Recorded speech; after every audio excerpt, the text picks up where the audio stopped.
कराची गुल प्लाजा में लगने वाली आग 20 घंटे बाद भी बेकाबू। खौफनाक आतिशबाजी से अमवात की तादाद 6 हो गई। 30 से ज्यादा अफराद जख्मी, 11 अफराद की हालत तशवीशनाक। लापता अफराद की तादाद 42 हो गई।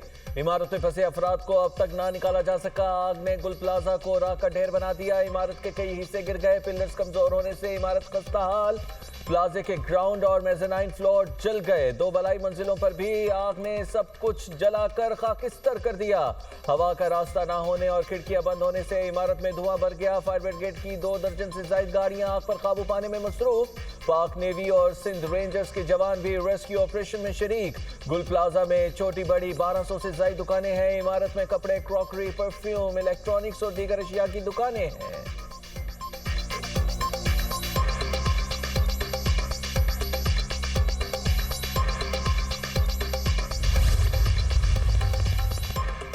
वज़ीर-ए-आला सिंध को गुल प्लाजा में आतिशबाजी से मुतालिक कमिश्नर कराची की रिपोर्ट पेश। हादसे में 6 अफराद जाँ बहक और दर्जनों जख्मी हुए। मुराद अली शाह को ब्रीफिंग में बताया गया कि गुल प्लाजा आतिशबाजी के नतीजे में 1200 से ज्यादा दुकानें जल गई। आग पर 60 से 70% काबू पा लिया गया। इमदादी कार्रवाई में 22 फायर ब्रिगेड्स गाड़ियां, 10 वाटर बाउजर और 4 स्नार्कल शरीक हुई। वज़ीर-ए-आला सिंध ने वाक़े की वजूहात जानने के लिए तहकीकात का हुक्म दे दिया। जिला इंतजामिया, पुलिस और रेस्क्यू इदारों को रेस्क्यू ऑपरेशन जारी रखने का हुक्म। चीफ फायर ऑफिसर ने गुल प्लाजा आतिशबाजी वाक़े की रिपोर्ट जमा करा दी। तर्जमान बल्दिया उस्मा कराची के मुताबिक अवामी हुजूम और ट्रैफिक की वजह से रेस्क्यू ऑपरेशन में मुश्किलात का सामना करना पड़ा। रेस्क्यू ऑपरेशन मुकम्मल होने के बाद नुकसानात और मुमकिन जानी नुकसान से मुतालिक तफसीलात जारी की जाएंगी।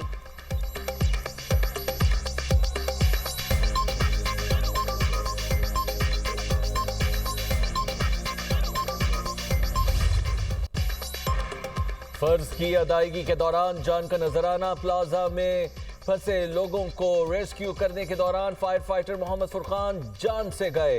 मरहूम की नमाज जनाजा अदा कर दी गई। बड़ी तादाद में शहरियों की शिरकत। शहीद फायर फाइटर मोहम्मद फुरकान के घर में सोग का समा। हरांक अश्कबार। शहीद फुरकान 7 बहन भाइयों में सबसे छोटे थे। कुछ अरसा कबल शादी हुई थी। 7 माह का बच्चा भी है। मोहम्मद फुरकान को वालिद के इंतकाल के बाद उनकी जगह फायर ब्रिगेड में मुलाजिमत मिली। सदर और वजीर आजम का फायर फाइटर फुरकान को खिराज अकीदत कहा। गम की इस घड़ी में फुरकान के खानदान के साथ खड़े हैं। फुरकान ने शहरियों की जानें बचाते हुए अपनी जान का नजराना पेश किया।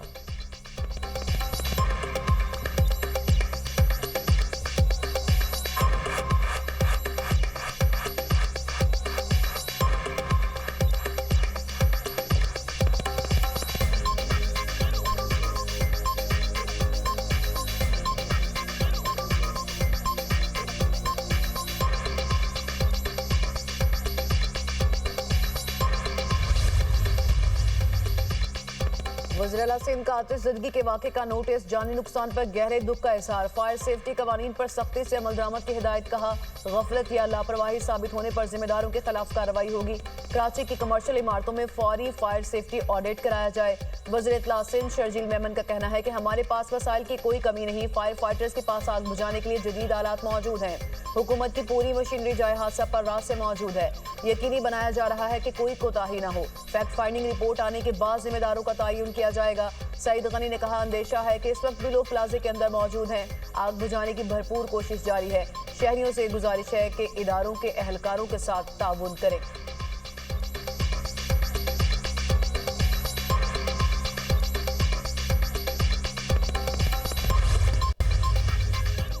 माली नुकसान की कोई परवाह नहीं। खुदारा लोगों की जानें बचाएं। मेरी टीम के 12 अफराद लापता हैं। सदर गुल प्लाजा ताजर एसोसिएशन तनवीर कासिम मीडिया से गुफ्तगू करते हुए आपदीदा हो गए। कहा इमारत में 1200 दुकानें हैं। अरबों रुपए का नुकसान हुआ। इमारत से तमाम कस्टमर निकल चुके थे। जांबाग अफराद में दुकान का मालिक और सेल्समैन है। 1.5 घंटा ताखिर से फायर ब्रिगेड का अमला आया। हम खुद आग पर काबू पाने की कोशिश करते रहे। हुकूमत की नाअहली की वजह से जानी और माली नुकसान हुआ। सदर Pakistan international business forum Karachi का वाक़े की अदालती तहकीकात कराने का मुतालबा। सुहेल अजीज ने कहा जिम्मेदार अफसरान को फौरी मुअत्तल और गिरफ्तार किया जाए। जांबाग अफराद के लवाहिकीन और मुतासरा ताजरों को फौरी और मुकम्मल मुआवजा दिया जाए। कराची की तमाम मार्केट्स में हंगामी बुनियादों पर फायर सेफ्टी निज़ाम नाफिज किया जाए।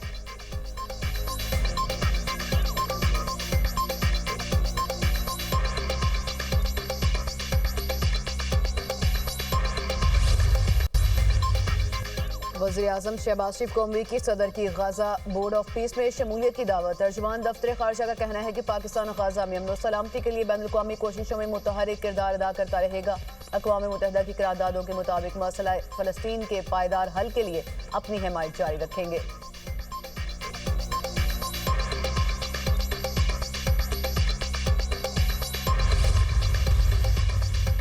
इसराइल ने ट्रंप के तश्कील करदा गजा बोर्ड को मुस्तरद कर दिया। इसराइली वज़ीर आज़म ऑफिस ने बयान जारी करते हुए कहा, गजा बोर्ड की तश्कील से मुतालिक इसराइल से कोई मुशावरत नहीं की गई। गजा एग्जीक्यूटिव बोर्ड की तश्कील इसराइली पॉलिसी और मौक़िफ़ के खिलाफ है।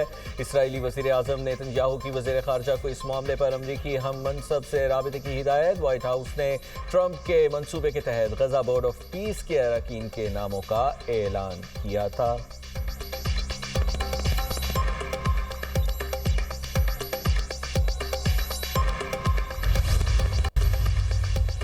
वज़ीर तवानाई का नेपरा की रिपोर्ट पर तहफ़्फ़ुज़ात का इजहार। सरदार अवैस लखारी की न्यूज़ कॉन्फ्रेंस कहा, नाकाफ़ी आदाद-ओ-शुमार की वजह से रिपोर्ट में गलत फहमियाँ पैदा हुई। बिजली के नुकसान सार्फिन को मुंतकिल नहीं होते। 40 अरब रुपए की ओवर बिलिंग का बोझ सार्फिन पर नहीं डाला गया। गैर ज़रूरी बिजली का 17 अरब डॉलर का बोझ मुकम्मल ख़त्म कर दिया।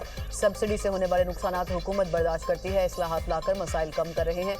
1 साल में मीटर रीडर का इख्तियार आम आदमी को दिया गया। 5 से 6 साल में गर्दिशी कर्ज की मुकम्मल अदायगी हो जाएगी।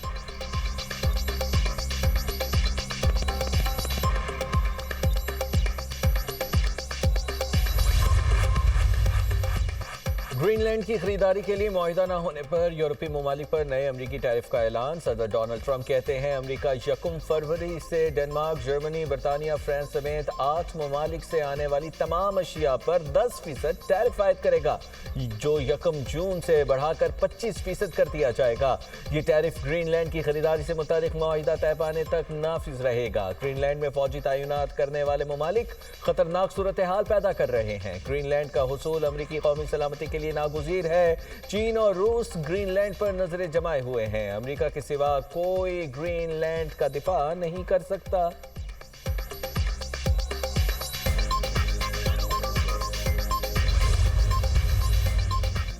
ट्रंप का यूरोपीय ममालिक पर टैरिफ लगाने का ऐलान। यूरोपीय रहनुमाओं का सख्त रद्द-ए-अमल सामने आ गया। बरतानवी वज़ीर-ए-आज़म केयर स्टारमर ने कहा, नेटो इत्तेहादियों पर टैरिफ लगाना मुकम्मल तौर पर गलत है।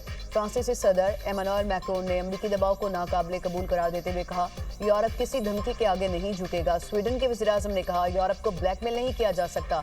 टैरिफ के खिलाफ मुश्तरका यूरोपीय रद्द-ए-अमल पर काम हो रहा है। यूरोपीय कौंसिल के सदर एंटोनियो कोस्टा ने कहा कि यूरोपीय यूनियन बैनुल-अक़वामी कानून और रुकन ममालिक की खुद मुख्तारी का भरपूर दिफा करेगी।